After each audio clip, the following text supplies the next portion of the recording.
متنازع شہریت ترمیمی قانون کے خلاف نادر میں کل جماعتی تحریک کا جلسہ پیر برہان نگر میں منعقد ہوا۔ حضرت پیر برہان نگر میں منعقدہ جلسے میں کل جماعتی تحریک کے ذمہ داران نے شرکت کی۔ کل جماعتی تحریک کے ذمہ داران نے CAA، NRC اور NPR کے بارے میں تفصیلی معلومات دیتے ہوئے لوگوں کو یہ بات سمجھانے کی کوشش کی کہ اس قانون کے ذریعے مودی حکومت ملک میں انتشار اور فرقہ وارانہ کشیدگی پھیلانا چاہتی ہے، اس لیے اس کالے قانون کے خلاف پرزور انداز میں مہم چلانا ضروری ہے۔ جیسے پورے ملک میں اس مسئلے پر احتجاج کیا جا رہا ہے، اسی طرز پر ناندیڑ میں بھی شروع کیے گئے بے مدت احتجاجی دھرنے میں ہر ایک کو شریک ہونا لازمی قرار دیا گیا۔ پیر برہان کے جلسے میں مردوں کے ساتھ خواتین نے بھی کثیر تعداد میں شرکت کی۔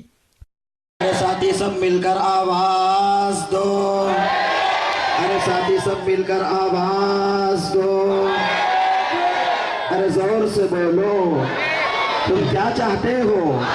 ارے بزرگ بولو، ارے نوجوان بھی بولو، ارے مل کے بولو، ارے تھک گئے کیا، ارے زور سے بولو، ارے زور سے بولو، BJP سے ارے زور سے بولو، ارے تھک گئے کیا، سینوں پہ گولیاں کھائیں گے لیکن تمہاری ظالم حکومت کے آگے ہم گھٹنے نہیں ٹیکنے والے، نہیں بتائیں گے ہم کاغذات، تم کون ہوتے ہو ہمارے آبا و اجداد کے کاغذات پوچھنے والے؟ ہمارے آبا و اجداد اس سرزمین پہ دفن ہے، اور جنہوں نے 700-800 سال حکومتیں کی، اس دیش کو سنوارا، تاج محل دیا، قطب مینار دیا، اور آج 26 جنوری آنے والی ہے،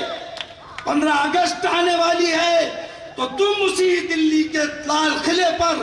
جو ہمارے آبا و اجداد نے بنایا ہے اپنے ہاتھوں سے ترنگا لہراتے ہو اور ہم کو غدار کہتے ہو۔ غدار ہم نہیں، اپنے گریبان میں چھانٹ کر دیکھو کون غدار ہے۔ ہم نے سروں پر کفن باندھا، انگریزوں سے لڑائیاں لڑی، علماء دین پھانسی پہ چڑھ گئے۔